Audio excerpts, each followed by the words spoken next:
Hoy en Memorias de Pez vamos a surcar los 7 mares, a cargar nuestros cañones y a arriar nuestras velas. Y es que como no podía ser de otra forma, hoy os vamos a hablar de la era de la piratería.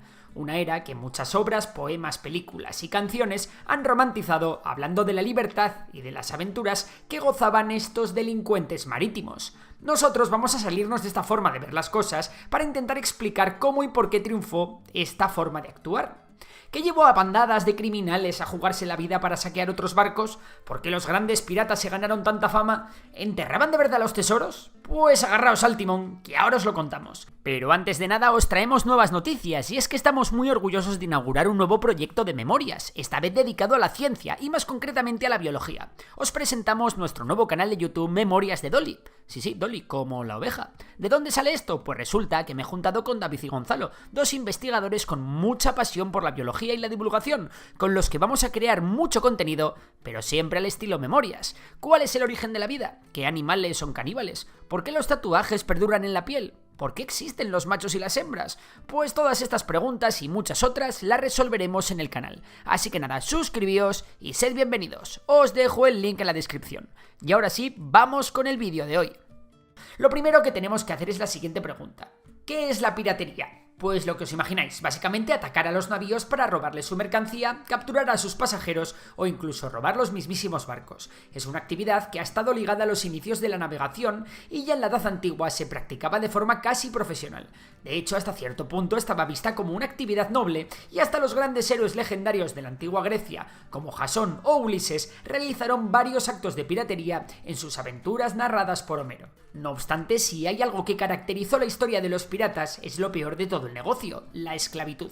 Ya en tiempos de los romanos, una de las principales, si no la principal actividad de piratería que regía los mares era el tráfico de esclavos, del que los romanos se lucraban enormemente, como no. En la Edad Media fueron los vikingos los que en Europa cometieron las mayores acciones de piratería, saqueos en su mayoría, mientras que con la expansión del Islam y el control de grandes rutas por parte de los califatos musulmanes y posteriormente del Imperio Otomano, la esclavitud era el principal foco de la piratería en las regiones de África, Oriente Próximo y Asia. Pero luego llegamos a la Edad Moderna, ya uno de los puntos de inflexión más importantes en la historia de la piratería, el descubrimiento del Nuevo Mundo y el reparto de estas tierras entre el Imperio Español y Portugal.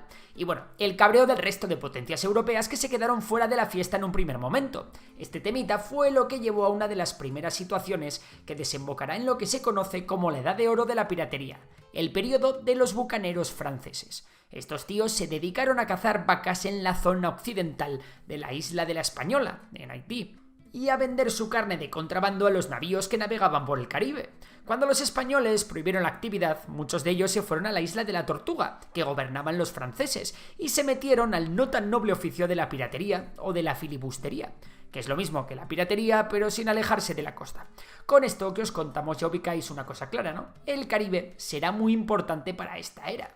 Y es que es en esta región en donde se encontraba gran parte del tráfico marítimo de la época. Había mucho dinero, muchos esclavos y muchos materiales preciosos. Así sucedió uno de los eventos que marcaría la piratería del Caribe, la conquista inglesa de Jamaica a los españoles en el 1655. Los gobernadores ingleses de la región dejaron actuar libremente a los bucaneros o a sus compatriotas piratas, mientras que la sede del gobierno, la ciudad de Port Royal, servía como abastecimiento y como lugar preferente para vender su botín, o dicho de otra forma, lavar dinero. Y es que, como vais a ver en este vídeo, hay una enorme cantidad de similitudes entre los piratas y las conocidas mafias actuales. Durante el periodo que os estamos comentando, que es el de mediados del siglo XVII, los piratas de este lado del Atlántico no fueron los únicos que triunfaron. Un núcleo de piratas moriscos expulsados de España llegó a establecer una república, la República de las Dos Orillas de Salé, que albergó una inmensa cantidad de piratas capaces de hazañas tales como saquear las costas de Cornualles o el sur de Irlanda. Para que veáis lo serio que se volvió su mandato, la República llegó a establecer relaciones diplomáticas con los Países Bajos y duró 4 décadas hasta volver a ser integrada en el Sultanato de Marruecos. Todo este periodo corresponde a una de las 3 fases en las que se suele dividir la edad de la piratería, y es conocido como el periodo de los bucaneros. No obstante, las 2 fases siguientes, en especial la última, son las que los historiadores suelen marcar como la verdadera edad de oro de los piratas. Vayamos ahora con la segunda fase, la conocida como la Ronda del Pirata. que se daría en los últimos 20 años del siglo XVII. Este periodo surge como respuesta al endurecimiento de las condiciones para la piratería en el Caribe. Los gobiernos locales, sobre todo españoles, ya estaban hartos del pillaje y establecieron medidas severas para espantar a los piratas de allí.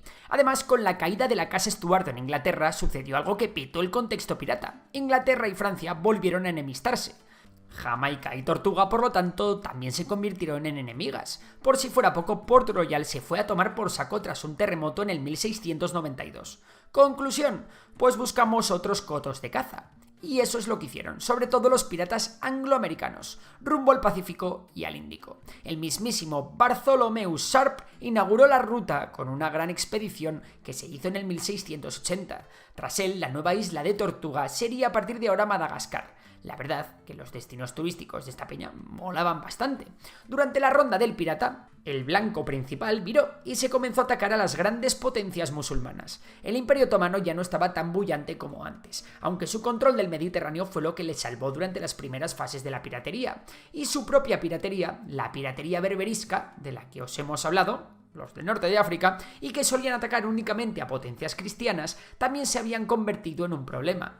Y es que las rutas de comercio que pasaban por el Índico tenían productos muy apetitosos, como la seda, y además las embarcaciones no contaban con gran protección. Sin duda, era el negocio del año. A los comerciantes locales o a la Compañía Británica de las Indias Orientales no les hacía tanta gracia. Y hay una cosa que se dio cada vez más, y especialmente en este periodo, los corsarios. Para que nos entendamos, un corsario actuaba prácticamente igual que un pirata, pero tenía una cartita mágica firmada por el rey de turno llamada Patente de Corso, que básicamente le autorizaba a hacer las pillerías que quisiera. Muchas veces, incluso los corsarios, eran usados para combatir a los mismísimos piratas. No obstante, también fue todo lo que os contamos lo que llevó a grandes nombres de la piratería a la fama, como William Kidd, famoso por el tesoro que supuestamente dejó, o Henry Every, que nunca fue ni arrestado ni derrotado. Ya lo sabéis, la fama, el oro, el poder, todo lo que quería un pirata o un mafioso. Y llegamos a la tercera y última fase de esta era, donde destacaron piratas de la talla del mismísimo Edward Teach, Barba Negra. Esta fue la fase que se dio a partir de 1715 tras la Guerra de Sucesión Española. Como muchos sabréis, en esta guerra España se convirtió en un tablero de ajedrez a gran escala, en el que las potencias europeas salivaban por ver quién se hacía con el trono español. Por un lado estaban los Borbones franceses y por el otro los austracistas, defendidos por el Sacro Imperio Germánico, Portugal, Países Bajos y, como no, contra los franceses, Gran Bretaña, que de aquellas era una unión de Inglaterra y Escocia.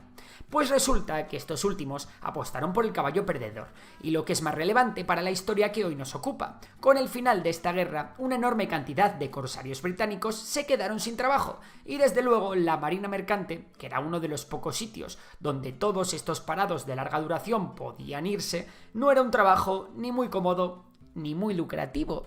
Y es que, como pasa con la mafia, en un solo asalto te podías llevar una cantidad desorbitada de botín, una oportunidad muy seductora para toda esta gente que había construido su carrera pegándose de leches contra los barcos del enemigo y básicamente haciendo lo mismo que un pirata. Así muchos marineros prefirieron dejar un bonito cadáver y vivir una vida criminal de ensueño antes que trabajar de forma legal. Y aquí es cuando aparecen en escena piratas como Charles Vane, Jennings o Edward England. Toda esta gente que se ganó un nombre infame se dedicó a atacar masivamente a los españoles tras el hundimiento de varios barcos en la costa de Florida. Se llevaron un botín de la repera, pero claro, no podían gastarlo en cualquier lugar sin llamar la atención ni incumplir la ley. ¿Sabéis cuál fue la solución que encontraron estos piratas entonces? Fundar una base en Nassau, en las Bahamas, que sería el nuevo gran bastión de la piratería. Durante unos pocos años, la piratería llegaría a su culmen y las conocidas como rutas triangulares entre las potencias coloniales serían su principal objetivo. Estas rutas llevaban armas y bienes manufacturados a África, para que éstas fueran intercambiadas por esclavos que posteriormente se llevaban a América para exportar desde allí materias primas como azúcar o tabaco gracias al trabajo de estos esclavos. Y finalmente todos estos productos acababan en Europa, reiniciándose así otra vez el ciclo. Todo lo necesario para un pirata. Los piratas se organizarían en pequeñas bandas, en las cuales los capitanes no tenían tantísimo peso como uno pudiera imaginar. Muchas veces estos eran elegidos de forma democrática, buscando evitar replicar las estructuras de la marina. De hecho, se solía ver mal que los capitanes viviesen en condiciones mucho mejores que sus tripulantes. La función del capitán era principalmente la dirección de las batallas y generalmente los botines eran repartidos por oficiales que tenían esta tarea y no por los capitanes. De hecho, en muchos casos la tripulación firmaba acuerdos para establecer cómo dividir las ganancias, castigar a los infractores o repartir las tareas de mantenimiento de los barcos. Este tipo de organización fue algo que explicó el éxito de la piratería, ya que evitó una excesiva concentración de poder. Curiosamente, los piratas adoptaron las medidas más eficaces para su modo de vida.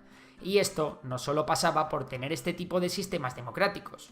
En muchas ocasiones, cuando no vendían los esclavos que liberaban en los barcos de negreros, los piratas decidían liberarlos y admitirlos en su tripulación. Y no es que fueran unos revolucionarios idealistas, es que simplemente les venían bien.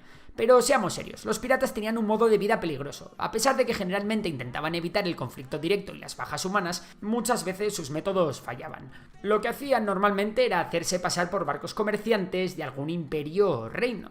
Tenían unas buenas colecciones de banderas. Luego, cuando estaban cerca de sus presas, izaban los míticos Jolly Rogers, anunciando de esta forma que eran piratas y que se dejasen robar, que si no iba a ser peor. No obstante, cuando la cosa se ponía chunga y los atacados se defendían, los métodos piratas, eran los de cualquier mafioso, siguiendo con la comparación de marras. No obstante, todo llega a su fin. En el caso de la piratería fue un curioso plot twist lo que inició el declive. Las potencias europeas se dieron cuenta de que era necesario un control más férreo sobre los mares, y se endurecieron mucho las penas de comercio con piratas. Para asegurarse de todo esto, Woodes Rogers, que fue un pirata con anterioridad, fue nombrado gobernador de Bahamas, y se le ordenó acabar con la dichosa piratería de una vez. Y así fue. La cosa estaba clara, cada vez era menos rentable y más peligroso el ser pirata, y Nassau había quedado desmontada. Con la ejecución de los piratas Philip Line y William Fry en el año 1726, se considera que la edad de oro de la piratería llegó a su fin. Toda la mala gestión colonial que se hizo por parte de las potencias europeas fue la causa de la historia que os hemos contado. Particularmente mala fue la gestión de los británicos, que terminaron por llenar el mar de corsarios, que no eran otra cosa que potenciales o antiguos piratas, como el archiconocido Drake. Pero bueno, hasta aquí la historia de hoy. Si te ha gustado, ya sabes que puedes darle a like, suscribirte, y si te gusta la economía y las finanzas, seguir a Memorias de Tiburón, mi otro canal. Por lo demás, un saludo y hasta la próxima.